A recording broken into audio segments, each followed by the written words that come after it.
کہ موت کا کوئی علاج نہیں ہے۔ یہ کہانی سچے واقعات پر مبنی ہے۔ بہت سال پہلے کی بات ہے۔ ایک گاؤں میں ایک لڑکی تھی۔ دوسرے بچوں کی طرح اس کو بھی کھیل کود میں بہت مزہ آتا تھا، اور بچے تو کسی کی سنتے ہی نہیں ہے۔ تیز بارش ہو یا تیز دھوپ، بچوں کو تو بس کھیلنے سے ہی مطلب ہوتا ہے۔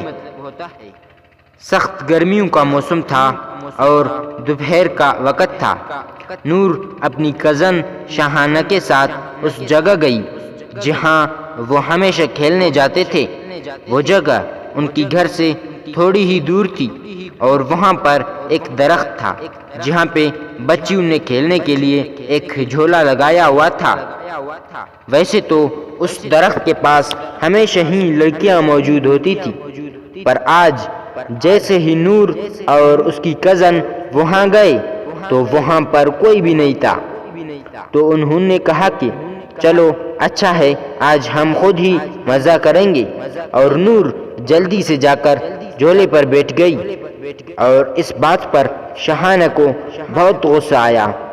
شاہانہ نے نور سے کہا کہ پہلے مجھے بیٹھنے دو، پر نور نے اسے نہیں بیٹھنے دیا، اور شاہانہ غصے میں چلی گئی۔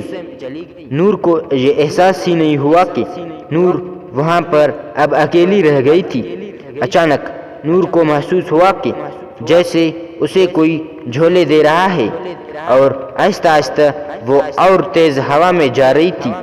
اب وہ خود بھی ڈرنے لگی تھی کہ یہ اس کے ساتھ کیا ہو رہا ہے۔ نور وہاں پر چلانے لگی، پر وہاں کوئی بھی نہیں تھا جو اس کی مدد کرتا۔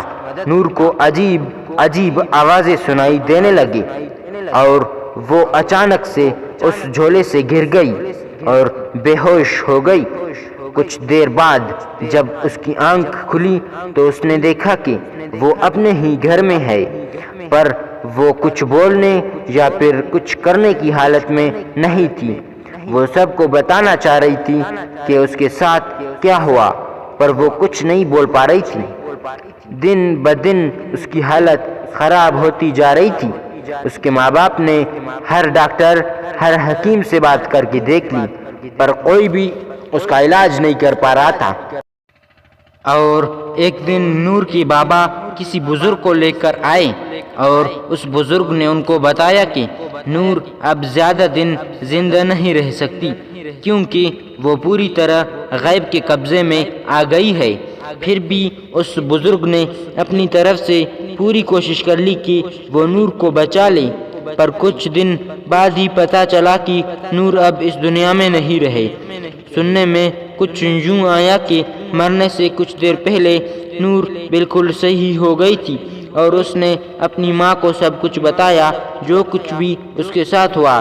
اور آخری بات جو اس نے بتائی وہ یہ تھی کہ کوئی اس کی کان میں روز کہتا تھا کہ موت کا کوئی علاج نہیں ہے۔ امید ہے سب کو کہانی پسند آئے گی انشاءاللہ۔ ہمارے چینل کو سبسکرائب ضرور کریں۔ مزید ایسی کہانیوں کے لیے بیل آئیکن کو بھی دبائیں۔ شکریہ، اللہ حافظ۔